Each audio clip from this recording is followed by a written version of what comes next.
देखिए सवाल लिखा है, एक पार्टी में 20 लोग हैं, यदि वे सभी एक दूसरे से हाथ मिलाते हो, मिलते नहीं है, मिलाते हैं, तो पार्टी में कितने बार हाथ मिलाए जाएंगे। ठीक है, तो जब हाथ मिलाए जाएंगे तो दो लोगों के बीच में एक बार हाथ मिलता है। ठीक है, तो ऐसे सवाल करने के लिए एक फार्मूला याद रखना है। फार्मूला होता है n into n minus 1 upon 2। याद रहेगा, क्या फार्मूला रहता है? n into n minus 1 upon 2। मेरी बात समझे? तो ये फार्मूला होता है जब आप हाथ मिला रहे हैं। याद रहेगा, तो ये क्या है?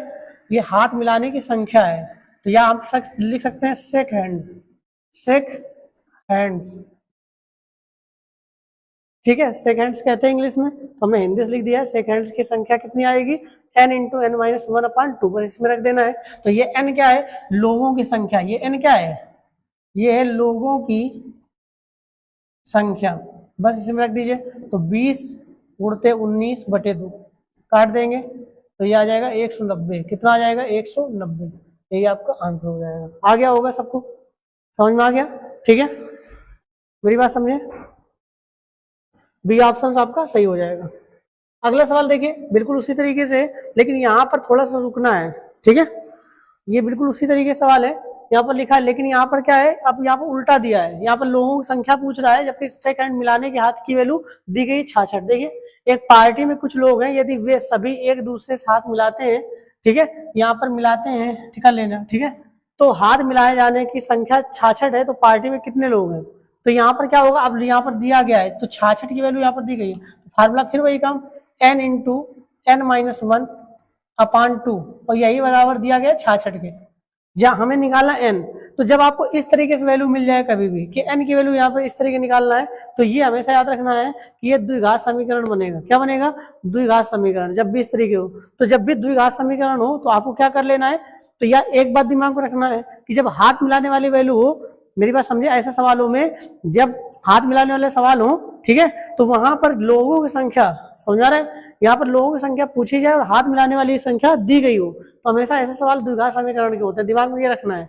और ऐसे सवाल जब भी द्विघात समीकरण ये दिमाग में आ जाए द्विघात समीकरण का है, तो आप हमेशा, चाहे जहां हो, आप हमेशा ऑप्शन का सहारा ले लीजिए, सबसे अच्छा है।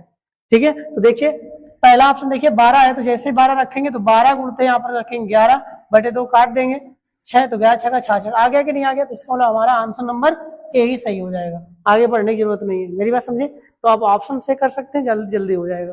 कर सकते हैं कि नहीं कर सकते? बिल्कुल सिंपल है। ठीक है, हो सकता है ऊपर नीचे हो, तो लेकिन ऑप्शन में करना ज्यादा अच्छा है द्विघात समीकरण की अपेक्षा।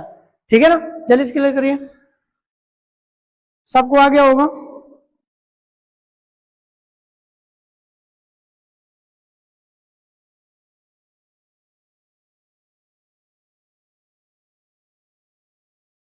चलिए अगला सवाल देखते हैं। अगला सवाल लिखा है, एक पार्टी में 20 लोग हैं, यदि वे सभी एक दूसरे को उपहार देते हो, मतलब गिफ्ट देते हो, तो पार्टी में उपहारों की संख्या कितनी है? तो जब इस तरीके सवाल आ जाए उपहार देने वाला, तो इसका फार्मूला होता है n इंटू n माइनस 1, बस इसी में रखता है। ठीक है, तो यहाँ पर n क्या है? हमने बताया था लोगों की संख्या, तो 20 गुणते यहाँ पर कर देंगे 19, तो 19 दूनी 38, यही आपका आंसर हो जाएगा 380। डी ऑप्शन आपका सही हो जाएगा। आ गया कि नहीं आ गया?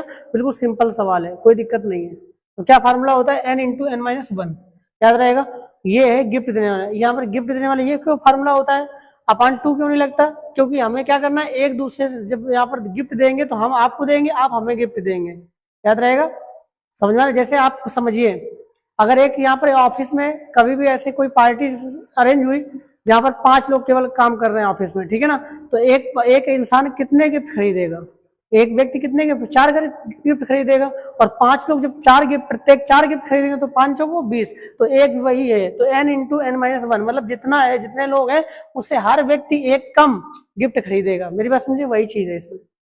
मेरी बात समझ रहे हैं? तो इसका फार्मूला होता है n इंटू n माइनस 1, 20 गुणते 19 कर देंगे 380, आपका आंसर हो जाएगा, क्लियर हो जाएगा। आ गया होगा? पक्का है?